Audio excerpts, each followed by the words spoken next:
Hey, thanks for coming out. It's pretty amazing to me that this many people would come out on a Saturday morning to hear about history, but that's very encouraging for those of us that work with historical societies and try to put these kinds of presentations together. So I am with the Middletown Historical Society. I'm actually not president right now. I'm a past president. But I have had a lot of involvement in Hamilton. I was on the board here for the Butler County Historical Society for a couple terms and did a lot of work with Heritage Hall when we were in the old municipal building, and lots of exhibits there and so forth, and made a lot of really, really good friends, good people to work with here in Hamilton, so appreciate everybody coming out.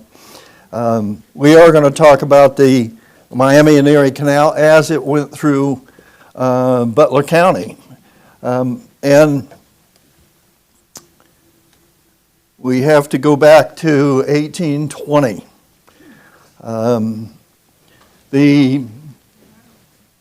There were 24 states. Population was just over 9.5 million.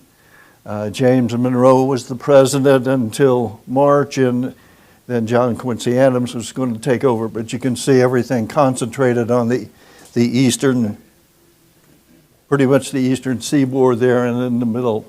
And here's Butler County. This is an 1836 McBride map. And one thing that I want to point out here is that the 1820 census listed 21,746 citizens in Butler County. That may not be surprising, but what was surprising to me is this next slide, that Hamilton only had 660 citizens, Middletown only had 314. So where were all these other people? Spread throughout the county. I went back and checked that figure 3 or 4 times just to make sure it was correct, and it's correct. So people were scattered throughout Butler County, and primarily in the field of agriculture, raising crops, lots of hogs, and so that was the main primary industry for Butler County at that time. But one of the problems was getting their goods and supplies to other places. The roads were terrible. The roads hadn't been developed. A lot of them were carved out of old Indian trails and so forth, and so there was a lot of talk, actually going back to when the country started, a lot of talk about canals. George Washington was really a champion of canals. He actually owned a lot of territory in close to the Ohio territory, and he wanted to make connections between the east and the western territory, and so he was promoting canals in that area. There was a company called the Potomac Company that was formed, and they championed a canal at Great Falls, Maryland, and that actually happened 1802. It was the first boat that went through that canal. And then down here in 1807, the U.S. Senate asked the Secretary of Treasury, Gallatin, to draw up a plan for internal improvements, and it was to look at roads, and it was to look at canals and see what might be feasible. And he put this report together. The federal government was going to pay for this, but the price tag that he put on it was $20 million. So 1807, you can imagine $20 million scared the feds. And so there was a lot of controversy about this. And it was put on hold because of the War of 1812.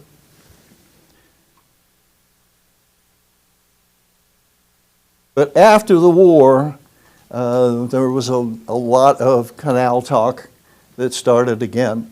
So in 1817, digging began on the Erie Canal, which was championed by DeWitt Clinton. He wasn't governor of the state of New York yet, well, he would be, but he was in the legislature, and he was really trying to get a canal to connect New York up to Buffalo. And several attempts were made, tried different methods to get this approved. And finally, the legislature did approve it for about $7 million, and they started digging. There was a canal in Pennsylvania that was started, and a 200-mile canal, Chesapeake and Ohio Canal, which actually never happened, but it was proposed. In Ohio, 1822, the state legislature decided to form a commission and hire an engineer to start looking at the feasibility of canals in Ohio. And they hired this gentleman, James Geddes. Geddes was the chief engineer for the Erie Canal in New York. And so he came to Ohio and started surveying the area for different routes for the canal.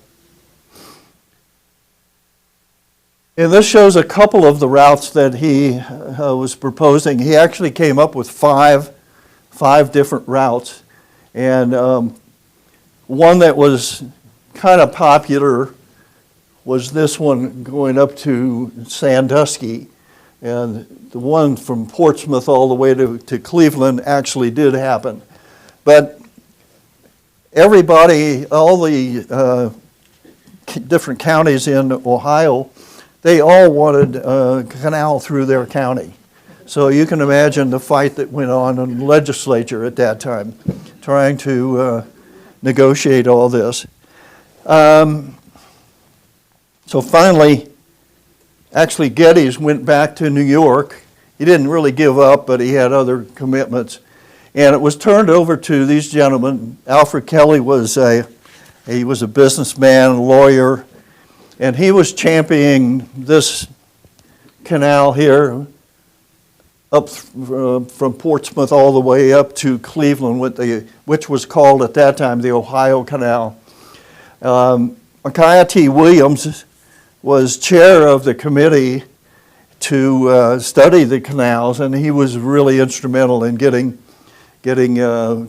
all this to happen. And of course, the other canal that they were proposing then, the route was from Cincinnati to Dayton, called the Miami Canal.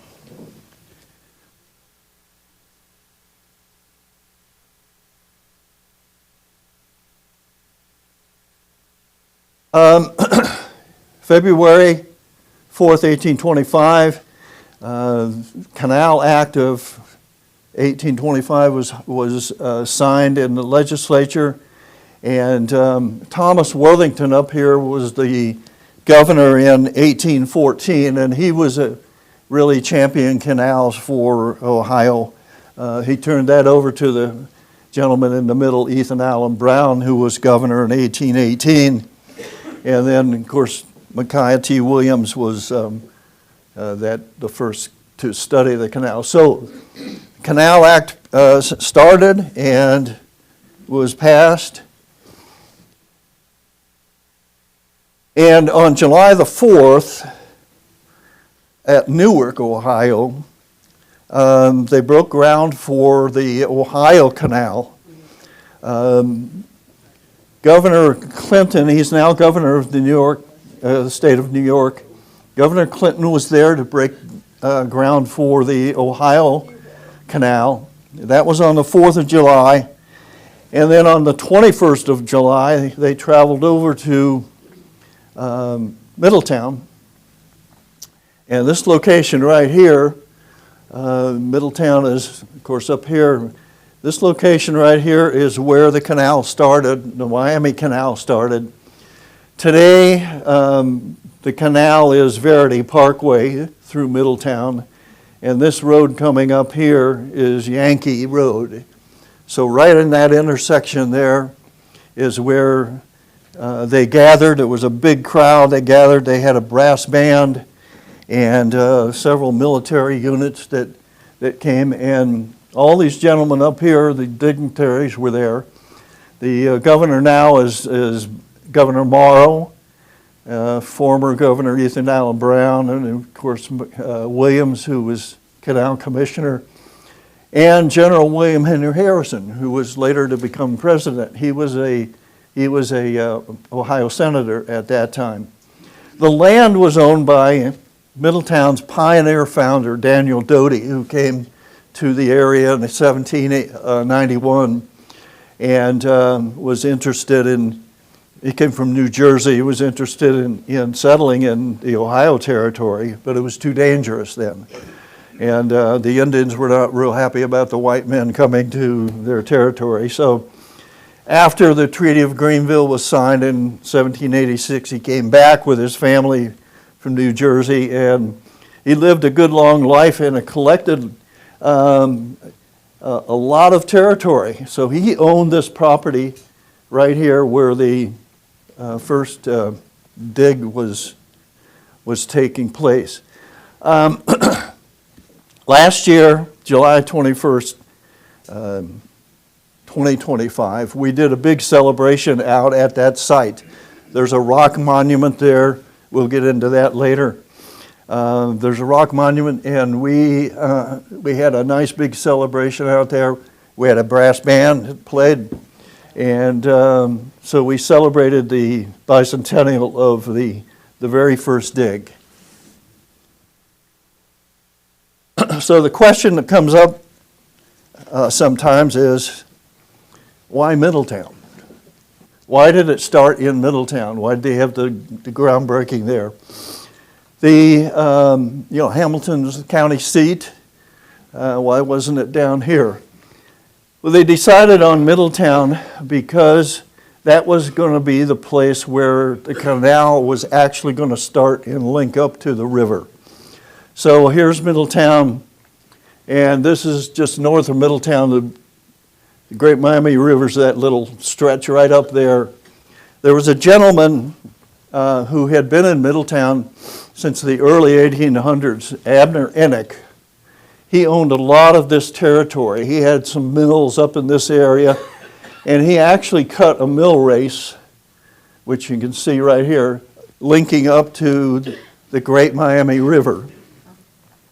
So when Geddes was surveying all the land for proper sites for the canal, they visited that site and said, well, this would be perfect because there's a race already cut to the Great Miami, and if we widen that, that could be the beginning of the canal and provide all that water for the Miami Canal. So the southern part of the canal. So that's what happened, and they cut through and started digging, and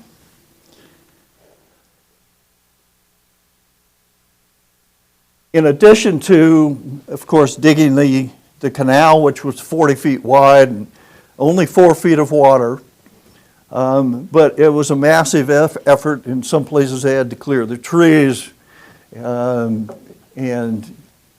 work the land and everything. And of course, no bulldozers, no equipment like that, just picks and shovels and hard work.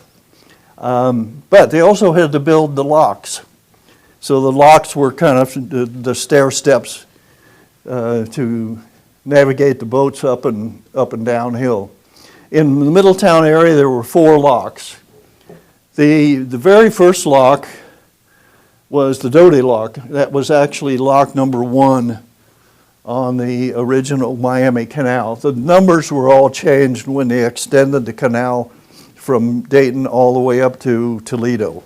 So those numbers were changed. But it was actually lock number 1. The Amanda lock just south of Middletown was lock number 2, and Excello lock down here was lock number 3. Dines lock was actually put in a little bit later. But the Excello lock is still there. The Excello lock was built in actually it was opened in 1826.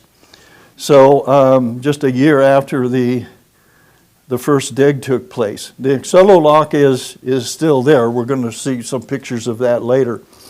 But I'll explain that later. Anyway, those were the 4 locks in the Middletown area.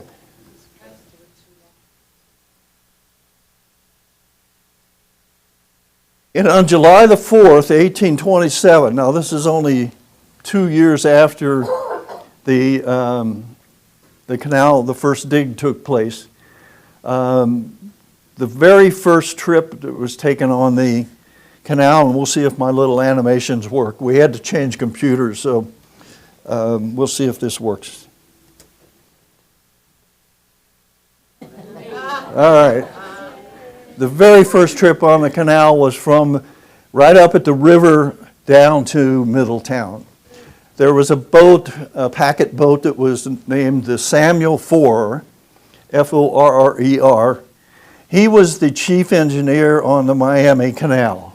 And so the packet boat Samuel Forer made that very first trip after they put water, into the canal from the river.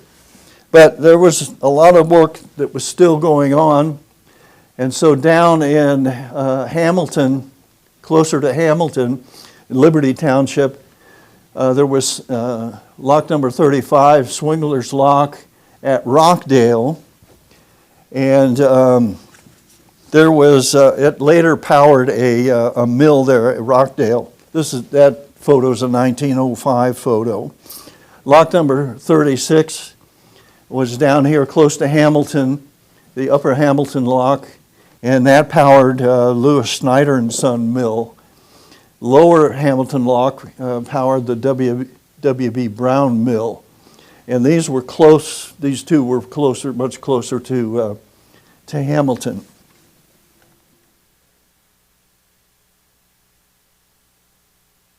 So August 1827, remember that first little trip took place in July. Well, by August, and they had been working on this by August, and we'll see if this works.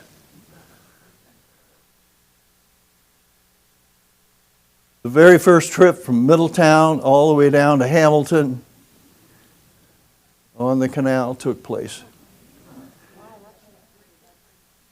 To me, that's pretty amazing that in just 2 short years, they were able to complete that 12-mile distance. As they went through different areas, farmers and their sons, and at that time the farmers liked to have a lot of sons to help with the work. They were contracted to dig a certain section of the canal, and then it moved on to another section. Also, the Irish came to dig. A lot of the Irish workers on the Erie Canal came over to Ohio to work, and of course up in Middletown we had a big Irish settlement. Some of them that stayed.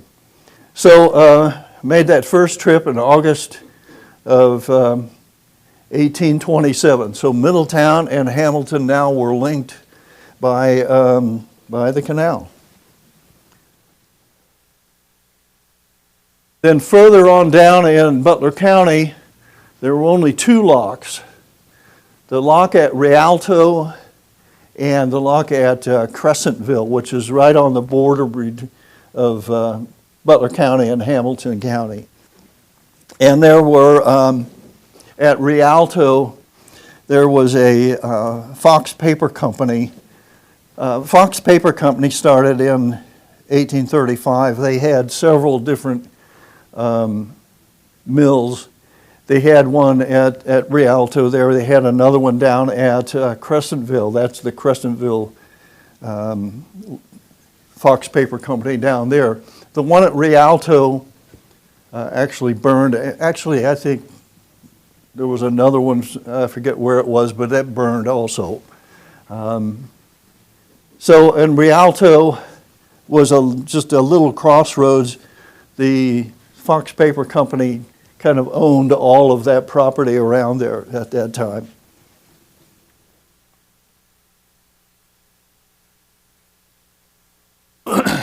So by November 1827, so 2.5, not quite 2.5 years after the first dig took place in Middletown, they had completed the southern part of the Miami Canal all the way down to Laughlin, just north of Cincinnati.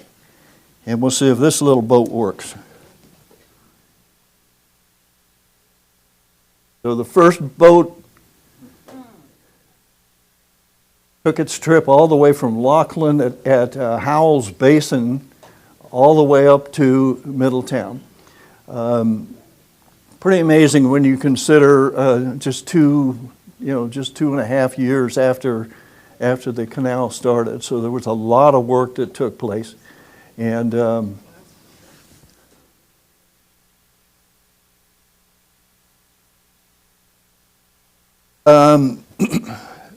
it stopped at Laughlin because there were a lot of problems locking through Cincinnati.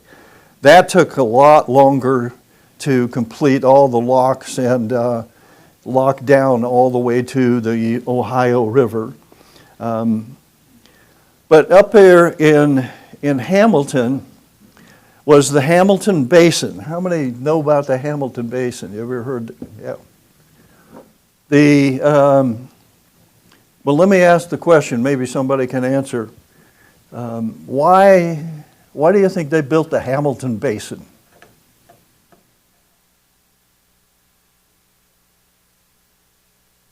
Anybody? Distribution. I didn't hear that. He said distribution. Oh, well, yeah. Connection. The canal, here's Hamilton, the canal came on the outskirts of Hamilton. If you know, and we'll see a slide of this later, Erie Avenue is where the canal came.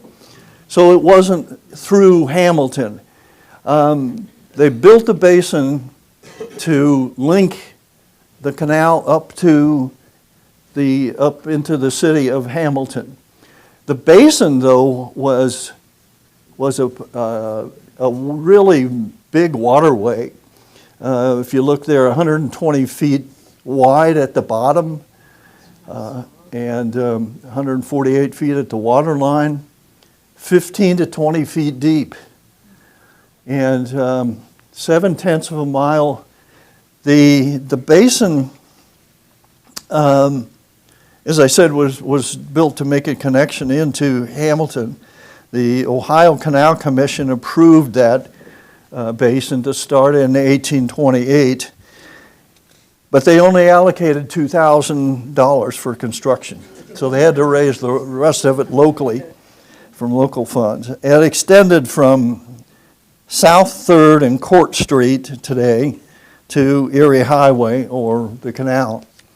And we'll see some slides later of the hydraulics canals that were through Hamilton. But the basin was basically built to connect the canal to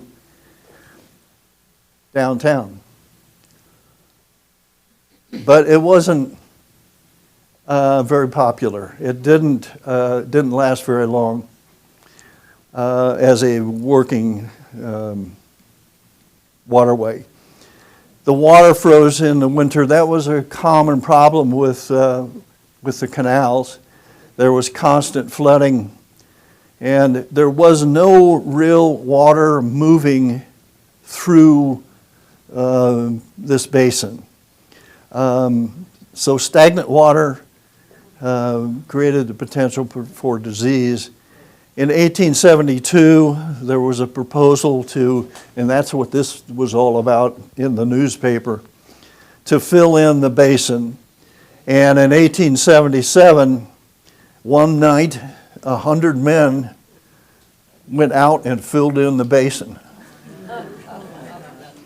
It just was never popular. It had all kinds of problems. By 1844, the hydraulic system for water power was, and we'll see that here in a second, that was initiated and much more successful.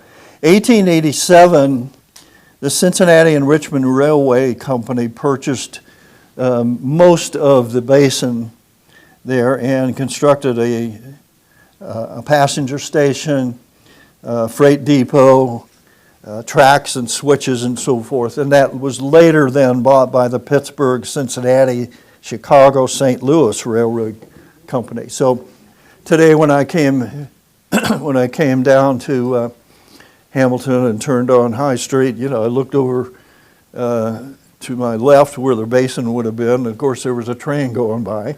So that's where the basin was located. And it really never worked. Out at the end of Dayton Street was a canal depot. And you can see there, 1828, the very first amount of tolls were collected for some goods and supplies that were at that station, that toll station. As I drove into Middletown today, I looked at Dayton Street right there as it connects up, and there's Lulu's Speakeasy. Okay, that's where the first canal depot was in Hamilton, at Lulu's. These were the major ports on the canal. There were other places, but these were the major ones where freight was picked up and delivered, and where you could buy a ticket on a packet boat to take a trip down to a different location.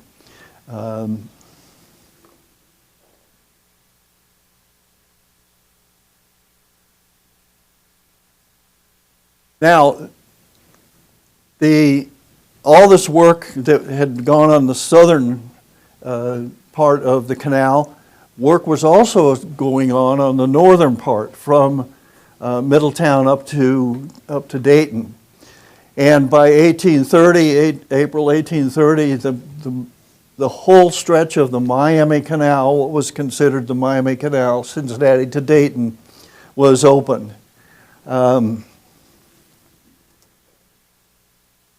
And of course, there was a boat that took the first trip. 66 miles.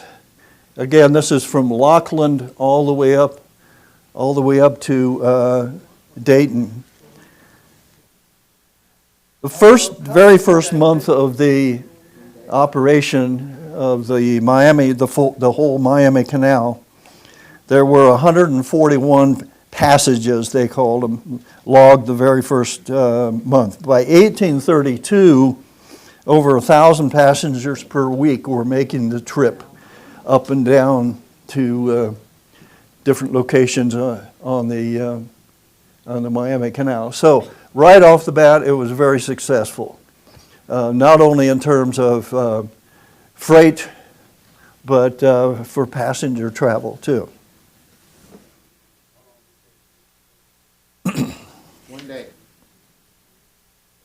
Sorry. He asked how long it took to get from Dayton to Cincinnati, and I said 1 day. You know, I thought I had that on here, but, It was.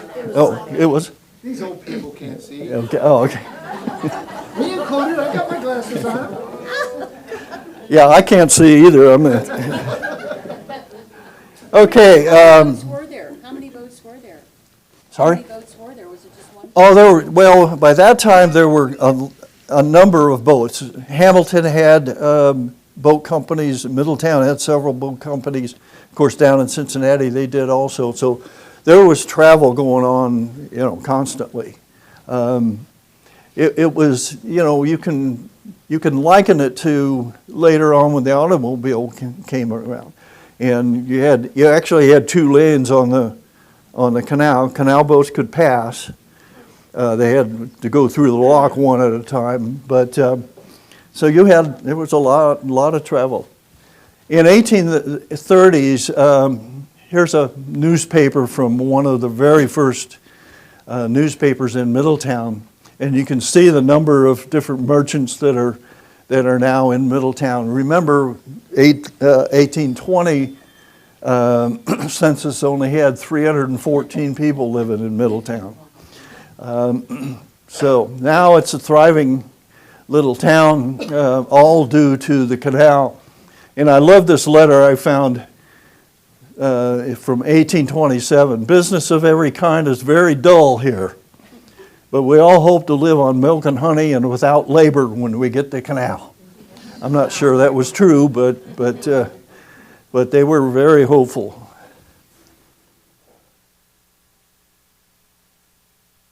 There was another canal that was built off of, that started on the at lock number 1, the Doty lock, to connect Lebanon and Middletown, the Warren County Canal. The legislature granted a charter to a bunch of businessmen from Lebanon who wanted to build a canal, and so this is where it was built through Warren County to link up to Lebanon.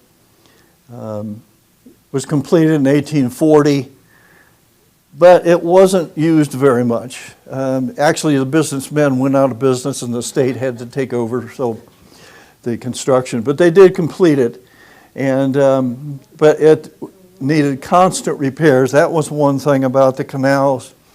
The banks of the canals, with all this water, although it wasn't moving very fast, would erode, and there was constant repairs that had to take place on the canal.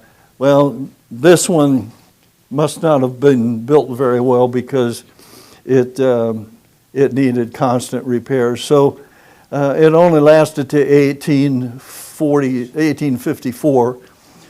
And as you drive from on 63 from Monroe over to Lebanon, if you look off to the right, you can see the indentation of the land where the canal was located. Excuse me. During the period 1830 to 1840, there was another kind of use for the canal. Wilbert Siebert was a professor and administrator at Ohio State, and in 1898 he wrote a book called The Underground Railroad from Slavery to Freedom. And this is the passage that he said: the towpaths of some of our western canals form convenient highways to liberty for a considerable number of self-reliant fugitives and were considered safer than public roads. So the towpaths in a lot of cases were next to wooded areas, and so the fugitive slaves could sometimes navigate the towpaths at night, and if it was too dangerous, then they could slip into the woods. But Cincinnati was a real hub for the Underground Railroad, And this is the map that Seaford put together that showed all the different routes for the Underground Railroad through the state of Ohio. So you can see it was a very important state for, regarding the Underground Railroad. But the canals played a part in that. Here's Port Middletown. This is 3rd Street, Central Avenue. The canal's out here, Verity Parkway. So right there is where the Port Middletown was located. We actually have a little display of the canal right there. And in 1837, I found this listing of goods and supplies that were shipped on the canal. The one that really stuck out to me was 2,531,000 pounds of bulk pork. So you can see, we talked about the farmers raising pigs. That was a huge area. So, I mean, when you look at that, it's pretty impressive. That's in 1837. That's only 12 years after the canal started. So this is Port Middletown. There's actually that building is still there, U.S. Hotel.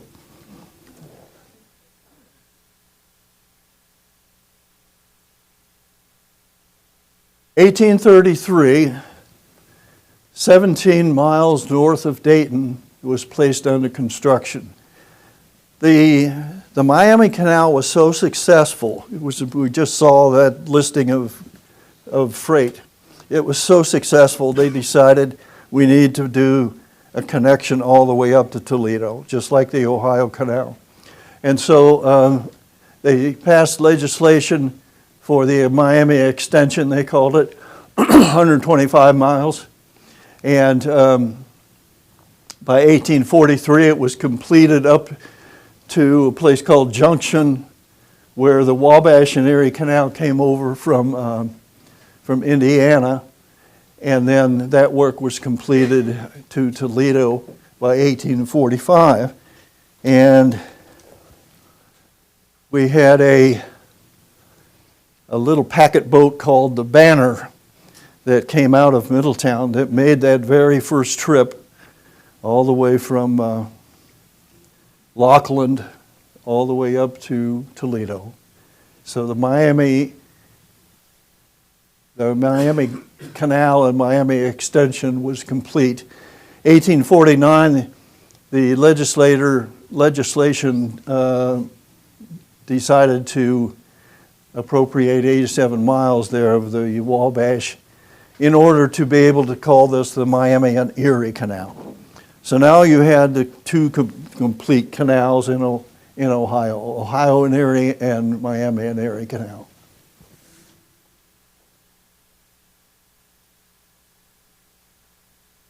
So next we get to the hydraulics. The hydraulic canal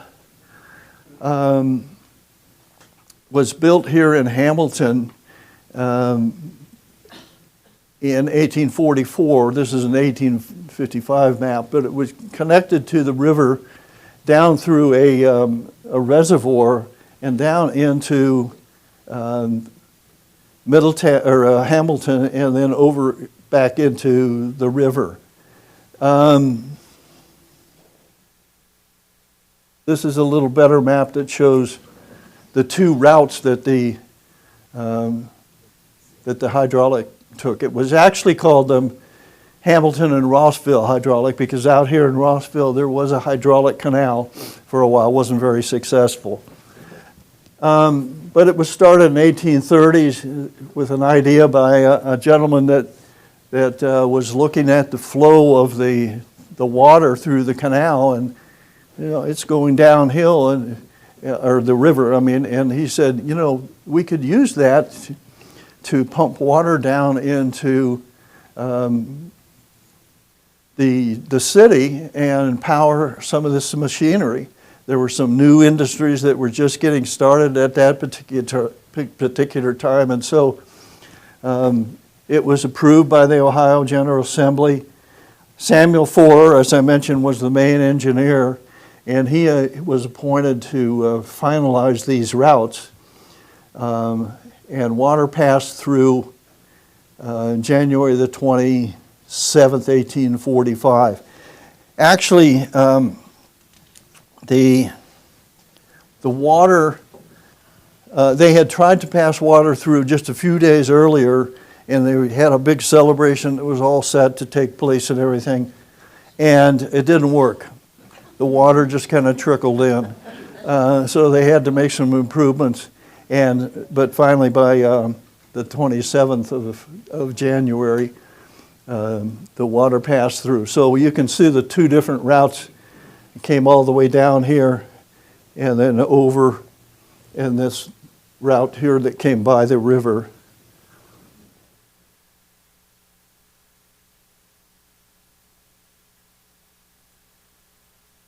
And here are some of the earlier businesses. The very first business that was powered by the hydraulic water was down here, the Tobias Brothers Machine Shop, and which later became Long and Alstatter. And that was the very first business that was powered by water from the hydraulic. But these were some of the early businesses that were powered by that.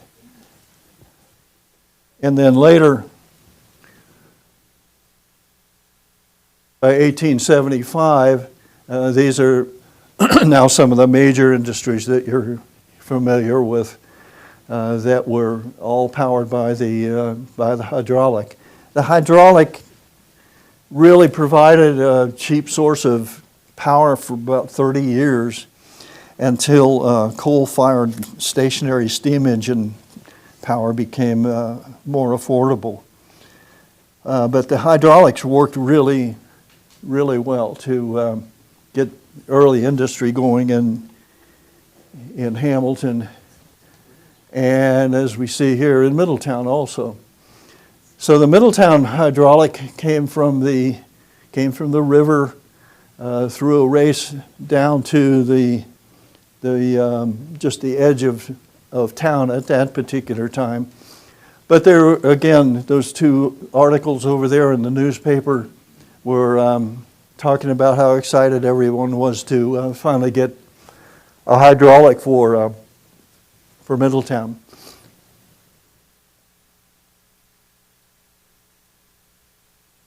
And the very first big industry for Middletown was the Irwin Brothers paper mill, which was also called the Middletown Paper Mill. And that was located right on the hydraulic. Here's the basin, and the paper mill was right in that area, where today there's still a paper mill there, but it's the last one. Many years later became Sorg Paper Companies. Paul J. Sorg owned it. But here's a painting by a gentleman named Herbert Fall, who grew up in Madison Township, and we have a lot of his paintings. He loved Middletown history and loved to paint in this particular style. But this shows the paper mill and the couple canal boats there that are on the hydraulic. So the hydraulic wasn't used for travel or anything like that, but it was used to power industry and also to bring goods and supplies in, like coal and lumber and so forth, into the different companies.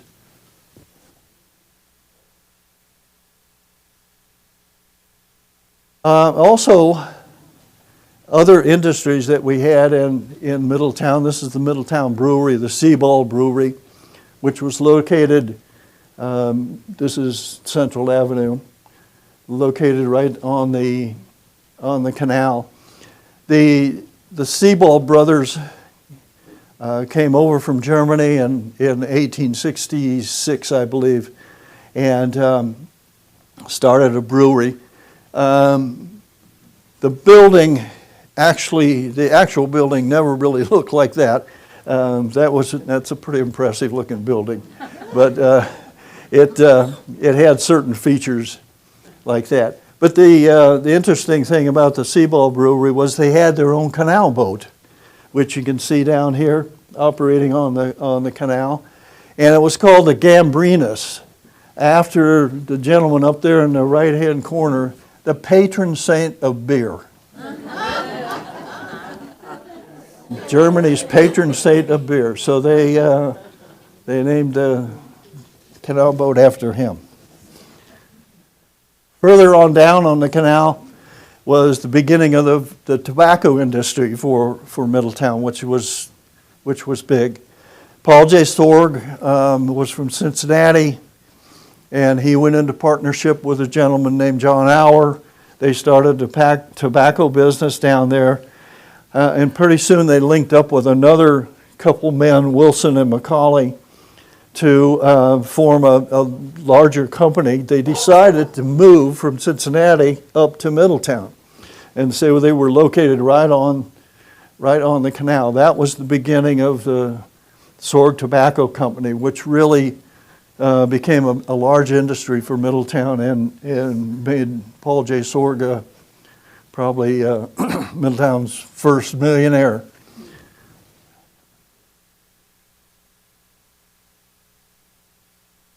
And by 1875, we saw what was happening in Hamilton at that time. By 1875, there were 5 paper companies operating off of the hydraulic canal as it went through Middletown. And here's the Miami Canal. There was one down there. Outside of Middletown in Excello, there was the Harling-Jones Paper Company. So there were actually 7 paper companies in the area that were operating at that time, all making different kinds of paper.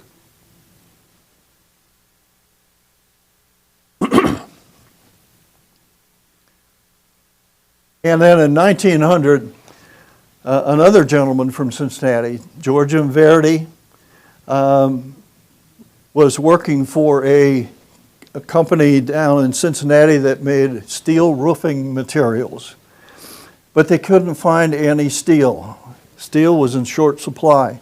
So a gentleman came to him with an idea: why don't you build a steel mill, and on the other end of it, make the steel, on the other end of it, fabricate it into the product that you wanted, which to me sounds like a monumental task, but apparently George Verdi thought it was pretty doable, so he rounded up some investors. They capitalized Armco, the American Rolling Mill Company, as it was called then, with $500,000. That's all. And Verdi then was looking for a location for this steel plant. He looked at 2 locations, Middletown and Zanesville. Zanesville, they both offered $25,000, and they both offered land for the plant. He chose Middletown for a couple different reasons. I think because it was closer to Cincinnati and his relatives in Cincinnati. But one of the main reasons was the land was right on the canal. So this is an aerial shot of the Curtis Street plant of Armco that was the first plant, but it's right, you can see it's right on the canal. This is what became Verdi Parkway later.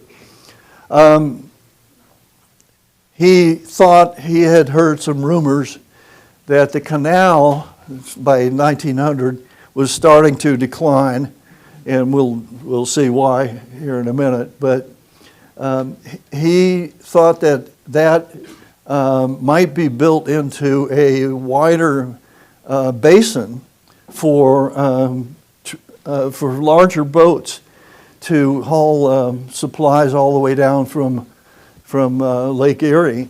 So he was kind of excited about that. But That never happened, of course, but by 1910, the Curtis Street plant was not big enough. He had all kinds of markets now, and so he decided to build a plant on the east side of town, another plant, and that's what is Cleveland Cliffs today, in that same location. But one of the reasons he chose Middletown was because it was on the canal. So what happened to the canals? I think everybody probably knows the answer to that. And I have an animation. I don't know whether it'll work or not. It did.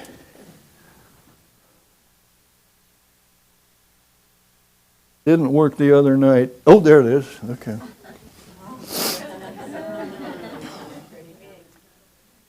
This is one thing that happened to the canals, the railroads.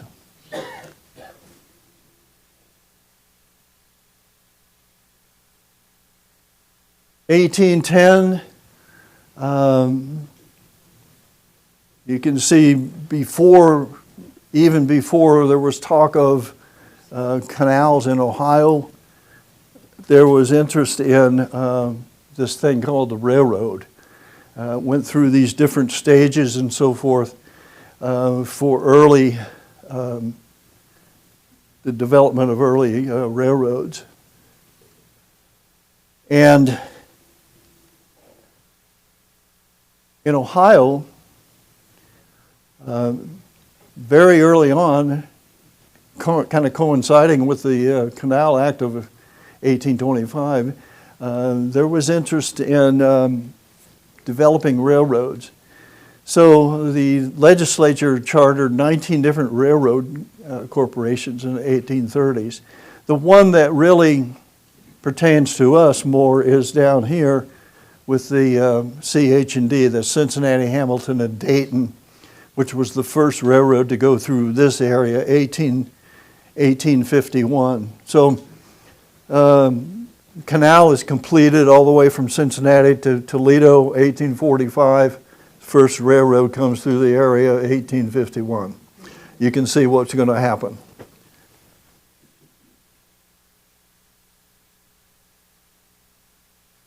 And by 1860, Ohio had this vast network of railroad lines, over 3,000, and canal feeders were just 1,000 and located in very specific places. So the canals versus railroads, the canals had to have water supply. Railroads they could build almost anywhere. In the winter, the canals basically shut down because the winters back then were a lot more severe than today. In fact, there are places up in Middletown where we can see the indentation of the land where there was an ice pond, and they would divert water from the canal into the ice pond and cut those, and it was a real business in Middletown. I think there were three. There were some down here in Hamilton, I'm sure, too. But the water froze, the canals just shut down. The railroads could operate almost year-round. Freight was limited to what you could get on a boat, which was a good amount. You could get 80 or 90 tons of materials on a canal boat. But that was one boat, and the railroads, of course, had many cars. The canal boats were actually limited to 4 miles an hour. That was something set by the state of Ohio, which I always thought was really interesting, how they determined that, and then how did they legislate that? I mean, how did they determine whether a canal boat was actually going 5 miles an hour or, you know. But the reason was, well, two things. The canal boats were pulled by two animals, usually mules, Horses were kind of skittish and so forth. Mules were just straightforward and they knew their job. So, but they didn't travel very fast. Of course, the railroads were much, much faster.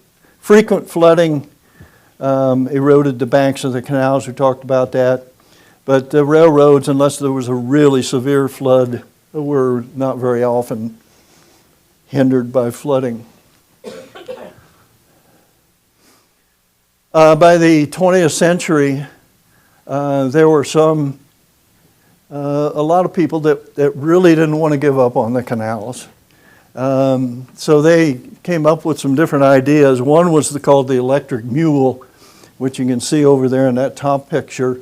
A set of tracks would be laid along where the towpath was, and the boats would be pulled by this electric mule, they called it. There actually was a section that was completed in 1902 from Cincinnati to Hamilton, but it was the company was short-lived and never got past that. And part of the problem was that they had regulated the canals at 4 miles an hour. Well, now they were moving a little bit faster, and that water started to erode the banks of the canals and cause further construction problems. So it never really happened. And by the 20th century, into the 20th century, the automobile kind of took over. And bridges were constructed over the canal. You can see this one here in Middletown. And so where the canal later on hadn't been used so much for travel, it still was used locally for getting goods and supplies into certain companies and so forth. But now with the construction of all these bridges, things were about to change. So you can see the amount of bridges at that time. In Middletown, we had 6 different bridges. This is by 1914 over the canal. Here's an aerial of Middletown. This is downtown. Here's the canal coming through, and you can see some of the bridges that were built. So the handwriting is on the wall, as they say. Hamilton also had bridges along the canal as it was close to the city limits. And the other thing that really contributed to the downfall of the canals was the flood. I had an animation here of the flood of this water that moved along, but we couldn't get it to work on this particular computer. But anyway, that's the kind of the river and where the flood went into Middletown. We were lucky in Middletown. I wasn't there, but I say we. We only had 3 feet of water downtown. That's all. It came through at a pretty good clip. You can see it moving here, and it did a lot of damage downtown. Wiped out 3 bridges, and here's a canal boat. It really eroded the banks of the canal, and but we were lucky there because we have a huge floodplain between Middletown and West Middletown. So the water dissipated. We did not have very much in downtown, unlike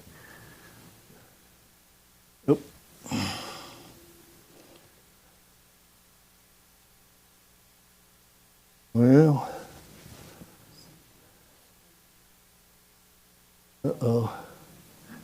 oh, there we go. Unlike Hamilton, which had a lot of water downtown. And it spread all the way from the river all the way down, almost to the almost to the canal. But it did a lot of damage to the industries that were located there. And so those two factors, the railroad, different form of transportation, and the flood, really kind of put the canals out of business. And this is what it looked like around 1920.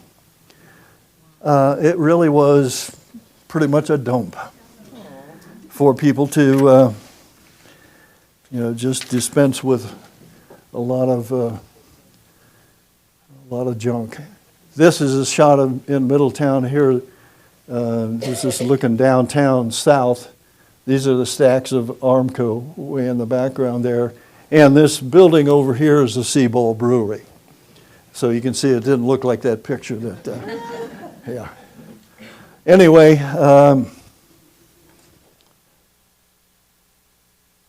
it was now a health hazard, as you could see in that other picture.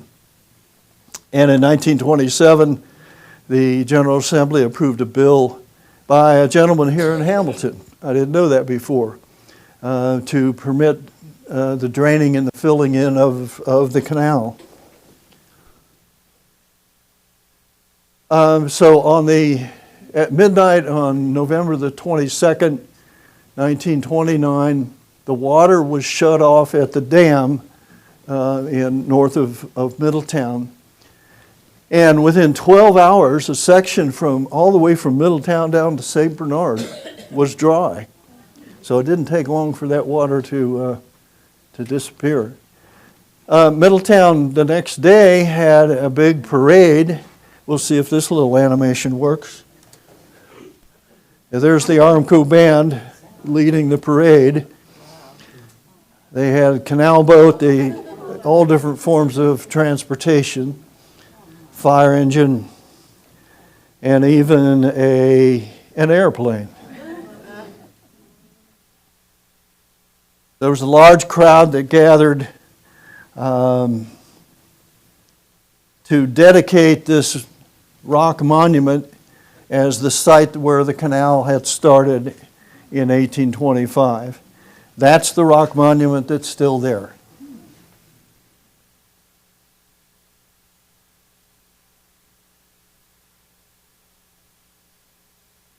So in Hamilton, in 1934, work began to fill in the canal. And so you have the section from Heaton Street down to Dixie Highway. Erie Highway is the section that was the canal. It was opened in 1836.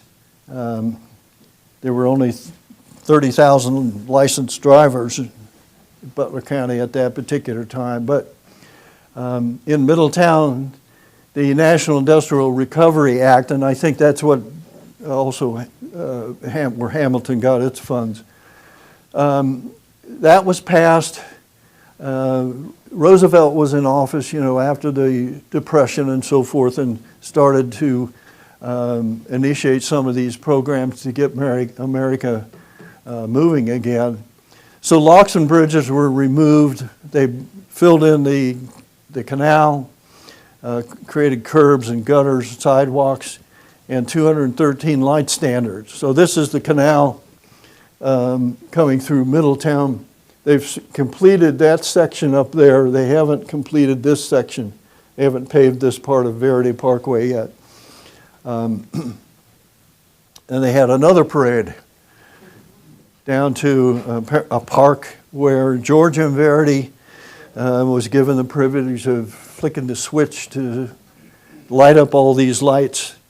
And that was 1938. He only lived to 1942, so this is one of the last public appearances that he made. But it was named Verity Parkway in his honor. A couple of years ago, the Canal Society of Ohio had a tour of some Butler County sites that are still available. And so these are some of the locations on the site. So that's the Excello lock there. We'll see that also. These are the head gates for the hydraulic canal up in just north of Middletown that are still there. In Middletown, at Verity Parkway on Yankee Road, that's the rock monument that was dedicated, you just saw. And it is out there. Last year, that's where we had our big celebration. What we hope to do, the land is, that whole big plot of land there is owned by Cleveland Cliffs, who took over from AK Steel, who had taken over from Armco. We're hopeful that the city is going to eventually end up with that property. And then at that time, we will, I've already talked to the city about improving that area around there with some informational signage about what's so significant about that particular site, and create it more of a destination for people that are interested in history and the canal. So that's on the horizon. So we also visited down in Amanda. This is kind of the remnants of a lock that was at Amanda, this rock, so it's part of a building right now. And then just a little further on down is the Excello lock, and we have a drone shot of that.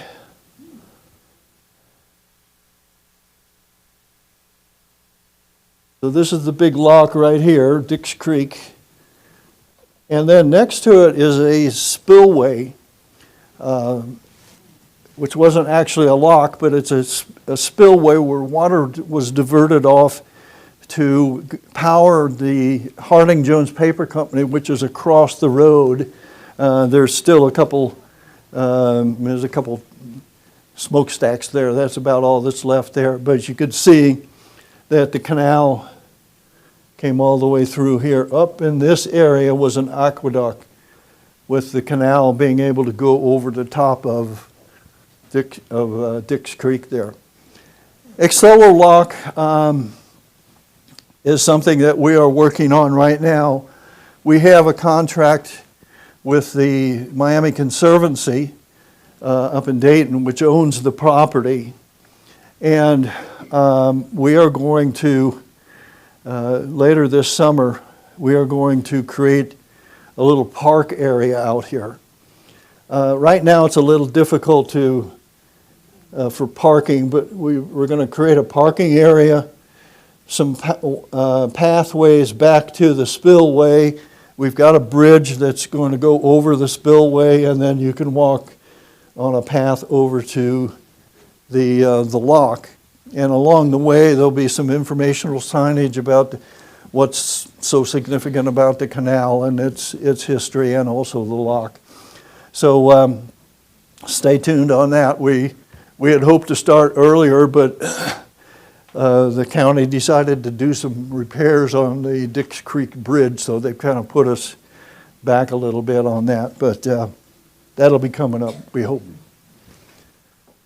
Down in Rensselaer Park, it's kind of hard to visualize this, but there was what they called a prism and the tumbles. And the prism was really the waterway between locks. And the tumbles was I got to look that up, the end of the mill race. And so you had water trickling over there. It's as I said, a little hard to imagine. So further on down at Port Union, just in the background there, you can see some concrete. That's the remnants of an aqueduct that was over, that allowed the canal boats to go over rivers and streams. And then further on down is lock number 38, the Rialto lock, which is the second lock in Butler County that's still intact. And it's on a private residence, But they have a little bridge across there, and they allowed us to add that on the tour. And then down at the very bottom of the county is the Crescentville Aqueduct, which you can see the concrete remains of that. So, in conclusion, the development of industry in Butler County is a direct result of the legacy of the Miami Canal. Can't state it any more simple than that. That's really what led to the development of Butler County, specifically Middletown and Hamilton, and started the whole thing. So it was very significant.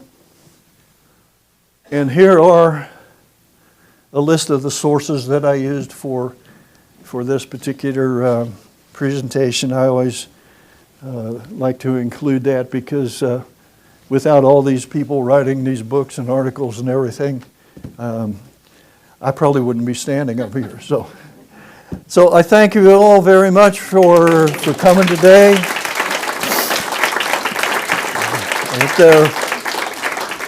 If there are any questions, I hope I can answer.